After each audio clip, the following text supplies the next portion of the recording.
د حریم شاه یو ویډیو چې په سوشل میډیا باندې ډیره زیاته شیر کیږي او وایرل شوې ده چې ورسره یو هلک ناست دی او هغه په مخ کولوي.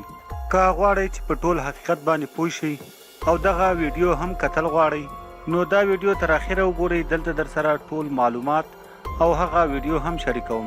سلامونه او نیکې هیلې ملګرو، امید ده چې ټول به روغ او جوړ اوسئ.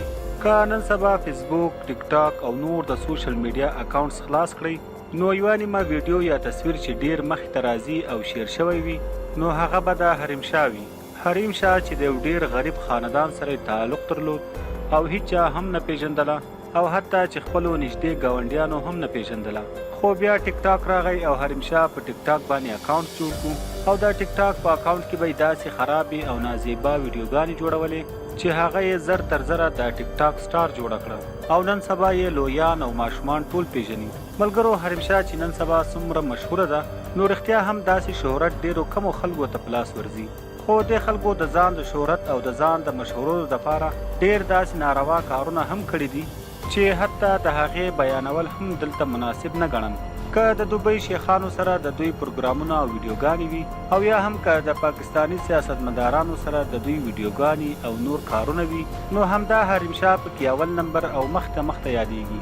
اوس مهال په سوشل میډیا باندې د حریم شاه یوه نوې ویډیو مخته راغلې ده چې په دې ویډیو کې له همدې سره یو هلک ناست دی او تاسو یې په سکرین هم لیدلی شئ او نور هغه څه چې په دې ویډیو کې کیږي هغه د ښودلو نه دي. په دغه ویډیو کې ښکاري چې یو هلک د حریم شاه په مخ باندې خلک دی، هغه ښکلوي. نو خدای خبر چې نور به یې لا څه کړي وي.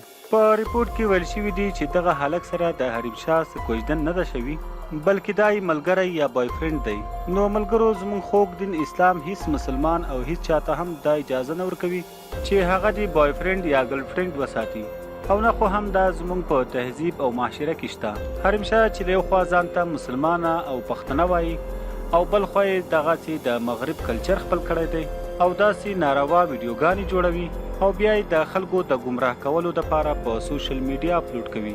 زموږ ورته دا خواست دی چې هیڅکله دې هم داسې ویډیوګانې نه جوړوي چې د هغو ویډیوګانو سره زموږ ځوان نسل او معاشره متاثره شي او ځوان نسل بېلارې. حریم شاه ته پکار ده چې له دغو کارونو څخه توبه وباسي او د خپل خاندان او خپلې معاشرې عزت وساتي. الله تعالی دې موږ تاسو او ټول مسلمانانو ته د نیک اعمالو توفیق راکړي، آمین. دوستانو، دا وه زموږ نننۍ ویډیو چې د حریم شاه په اړه وه. دا ویډیو یا د حریم شاه په اړه که څه ویل لرئ نو موږ سره لاندې په کمنټ کې شریک کړئ. امید ده چې ویډیو به مو خوښه شوې وي. که مو خوښه شوې وي نو لایک یې کړئ، شیر یې کړئ او د نورو داسې خوندورو او معلوماتي ویډیوګانو دپاره زموږ چینل پښتون ټایم خامخا سبسکرایب کړئ. تر بلې ویډیو مو په لوی او بخښونکي رب سپارم.